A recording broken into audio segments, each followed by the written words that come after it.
Welcome to my little trip down road testing memory lane. I asked a while back for your questions and comments, and I've had absolutely loads, so thank you very much for sending them in. This isn't my bedroom. I'm actually in a hotel room in Majorca in Spain. We've just finished riding the 2023 Honda CB750 Hornet launch. Just finished riding that bike. And there's another launch happening in a couple of days, so I'm staying on and enjoying a bit of winter sunshine. It's a tough old life, isn't it? But I am working as well. We're going to be riding the BMW M1000R and S1000RR. So I've got loads and loads of comments. I'm going to put a clock on me so the video doesn't run on too much. So I'm going to answer as many as I can in 15 minutes. Starting now. So first one is from Gary Hudson, and it's a tyre question. I get loads of these MCN from a day job.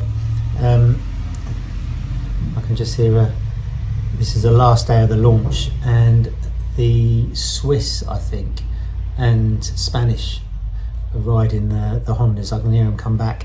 Anyway, so I always get lots of tyre questions, always get lots of track riding advice questions and road riding advice questions.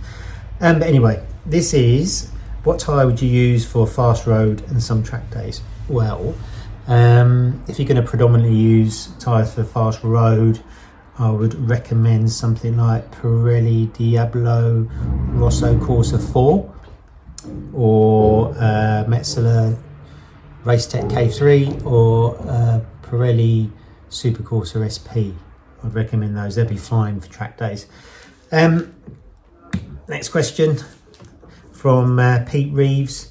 My two CBR 600Fs, R6, GSXR 750Y, CBR 600RR, were all because of you and MCN. Thank you very much. Swapped every 2 years, brand new, commuting. Keep up the good work. On a side note, how did the PB geezers get away with it for so long? Well, there's two parts to that question. I blame C. Newbegins for its demise. Well, the first part of it, I mean, PB was an institution, wasn't it? I mean, that's the first biking publication I ever noticed. In 1987, I think, I was around my friend's house, David Rook, when I had an AR80, and he had the PB, when the cover of it were a load of 125s scattered on the ground, fallen over, and it was just amazing. And then the next one after that, I think, was Matt Oxley on an FZR1000 racing a yellow Lamborghini Countach, which I'm sure a lot of you remember. And then from there, I just absolutely fell head and heels in love with motorbike magazines and MCN, which is how I got to where I am now. I don't know how they got away with it for that long. It was of the time, wasn't it? You know, it wouldn't be allowed to happen now, the sort of things they got up to on the road, on and off camera. As for its demise, I don't think it's Chris Newbegin is a really nice guy. He runs Practical Sports Bikes now, and used to work at MCN and obviously edit PB. But the reason PB ended up closing down, and the reason a lot of sports bike magazines disappeared, is just because they didn't sell.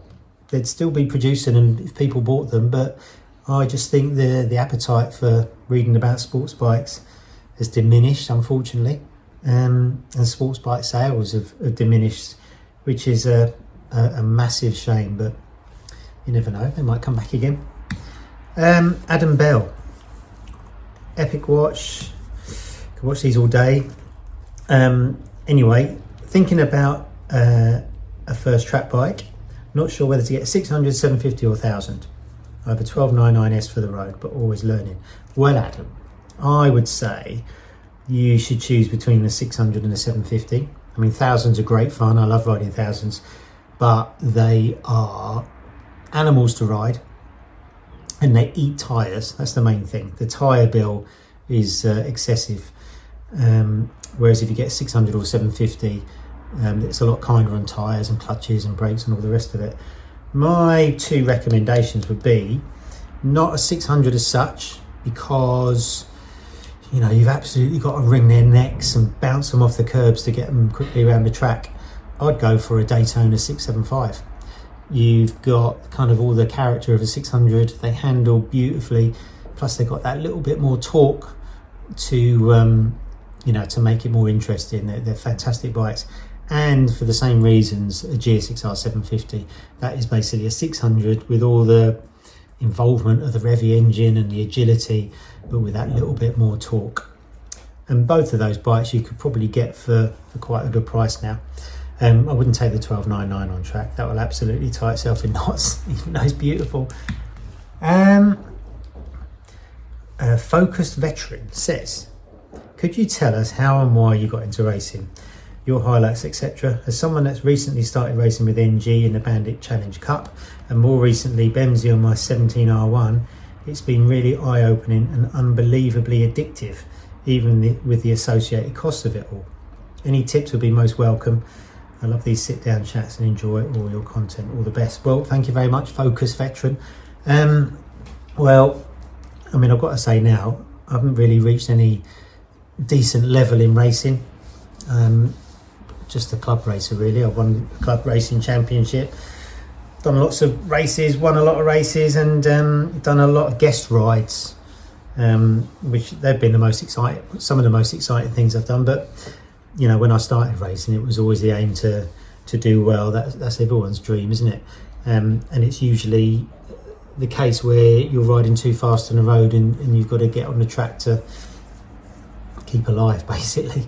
But when I got into racing, it was 1988, and my first race was on the GSXR 750 Slingshot, and I only got halfway through practice before I crashed at Clearways, and high-sided. I ground the exhaust out. It was a standard bike, standard exhaust, everything. I was really naive. I just thought this bike, which was kind of the poor man's RC30 of the day, I suppose. I thought it was going to be my magic ticket to stardom, but quickly realised it wasn't. And my claim to fame was I was in the same hospital bed at Brands Hatch as Joey Dunlop was the week before, when he crashed at the match races.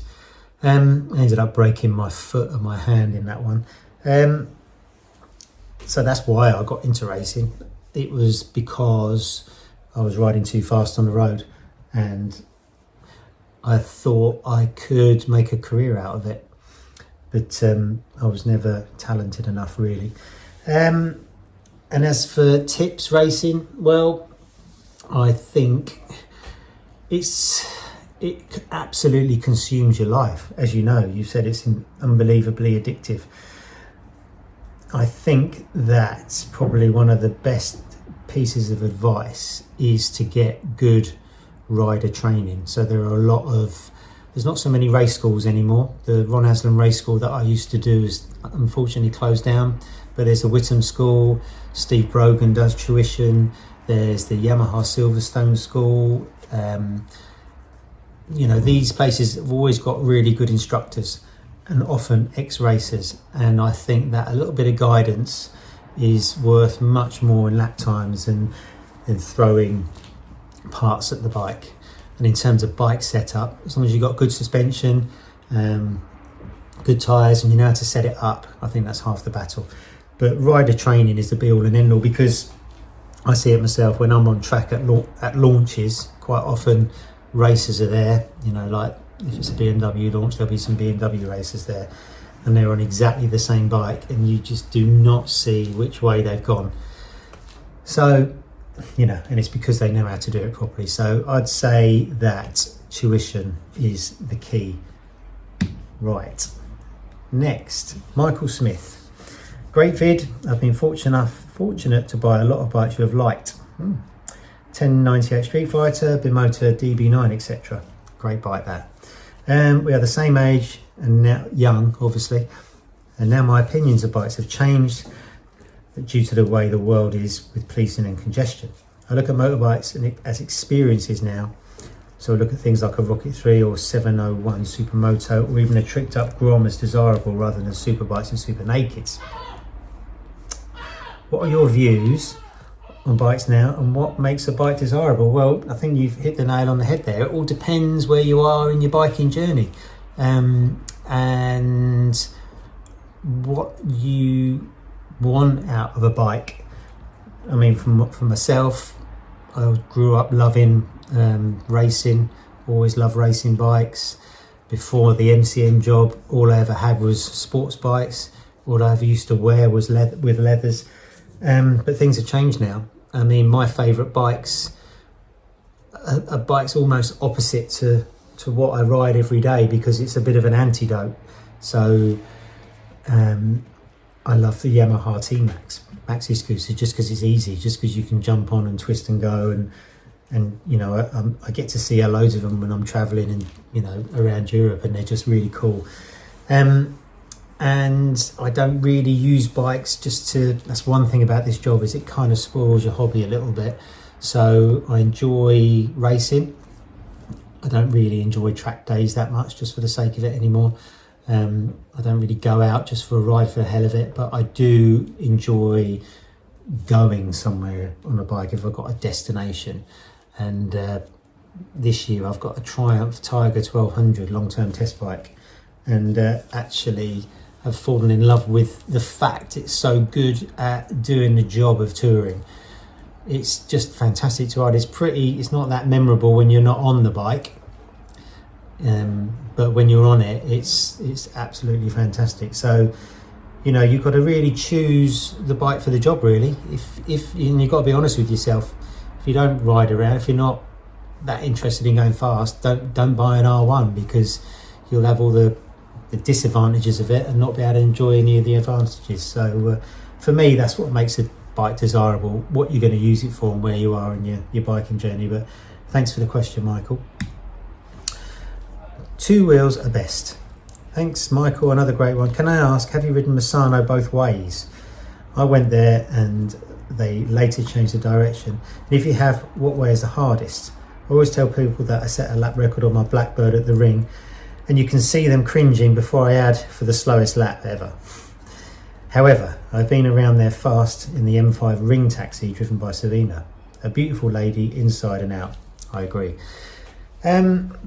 Yeah, I've ridden Misano both ways. The first time I rode it was in 2004, beginning of 2004, at the launch of the Suzuki GSX-R 600 K4. And I think it was February or January, and it was snowing. It was really, you don't often get Italian motorcycle launches, because when generally bikes are launched in the winter, and Italy, or northern Italy, definitely isn't that warm.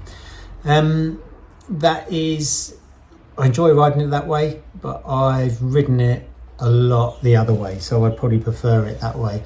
We've done a lot of launches there. I've raced the GSX-R 750 Cup there in 2006, and I think we were one of the first people to ride it clockwise. And I did an endurance race, classic endurance race, from the Team Classic Suzuki Katana there, and we were actually in the lead after about an hour or so. But then one of our guys crashed, and we sort of fell down the order. So I do prefer it. What's that? Technology, eh? I prefer the way around it is now, just because I've ridden it more.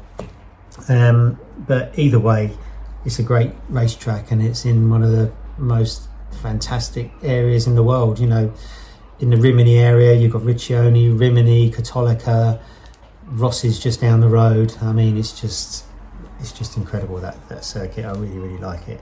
But yeah, I like your lap records there. Thank you very much. And I'll have to make this one the last one. We're 15 minutes now. So this is from David and Elizabeth. Today it seems as though most moto journalists agree with each other to a large extent. Were there any bikes you reviewed where your opinions seem to be that outlier compared to your peers? For example, did you ever rave about a bike that all other journalists seem to be greatly dislike, or vice versa? Well, that's a very interesting question. The answer is yes. The launches are very difficult environments to test bikes or review bikes honestly. There's a lot of pressure at a motorcycle launch. You go there you've got to be very strong-minded to keep your own opinion, because when you're at a launch with the manufacturer, and quite often the people are there who actually built the bike, and obviously everybody with a manufacturer's shirt on is saying how great this bike is. So you've got to be quite strong-minded to say or criticise a bike in that environment. You've also got all the test riders that are with you, who obviously pro that bike, and you've got a lot of journalists and other people on the launch who wouldn't necessarily say a bike's bad if they thought so, for whatever reason. So there are some bikes which at launches I've sat there and thought it was kind of an emperor's new clothes scenario. Two bikes immediately spring to mind. I think I've said before, a manufacturer knows how to make a good bike. They all do. They're all very, very talented. They've all got fantastic test riders, but somewhere between its conception and production, it loses it somewhere. And that could be through politics, it could be through time constraints, it could be through cost, or all of the above. So the first one that springs to mind is the Yamaha MT-09. That was on a cover of a lot of magazines saying, this is the best bike ever. And my experience of it wasn't like that. And I wrote about it and talked about it in tests. It had two fundamental problems. The front of the bike was too high and too hard, because of geometry and because the suspension wasn't that great. So if you rode it hard and squashed the front end into the corners, it felt fine. But if you're riding slower in the damp, the front end sits up too high and it understeers. Wasn't a very nice experience, and the throttle was really aggressive. I was in a different group to a lot of the others. A lot of the others were in a group where it was a faster ride, a more fun ride, and they probably didn't notice some of the bike's faults. And I was in quite a slow group, where I did notice a lot of the faults. So I had to go against the grain and talk about what I thought about the bike. And later on, Yamaha along the years smoothed out the throttle, and the latest generation MT-09, the front's lower and it steers properly. And the other bike was the GSR 600, the kind of the baby B King, which is the bike's fine. Again, it was kind of an emperor's new clothes scenario, and I just thought the bike was quite disappointing. Didn't really bring anything to the party. It could have been, there was a Bandit around at the same time.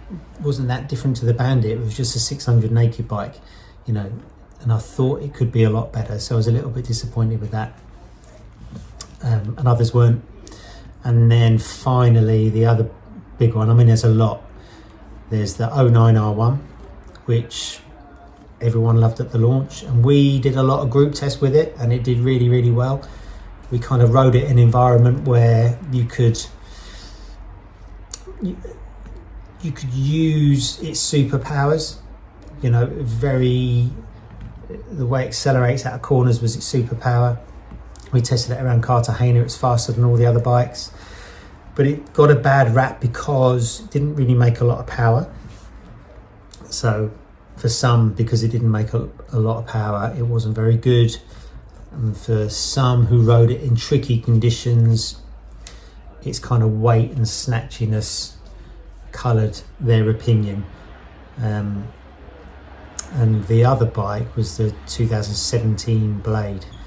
Again, it got a lot of bad press from a lot of people, but the conditions we rode it in were quite favourable, where you didn't notice the problems, you just noticed the good parts of the bike. So yeah, there's been a lot of times along the way where we've kind of gone against the grain, but like I've said before, this road testing malarkey is just about opinion. There's no right or wrong opinion, it's just what you feel, and that's all you can do. Anyway, There's just some of your questions. I've got loads of others, so I'll make sure I'll do another video answering your questions, and I'll dig through some more MCNs and try and find some tasty stories to go through. So thank you very much for watching, and I'll see you soon.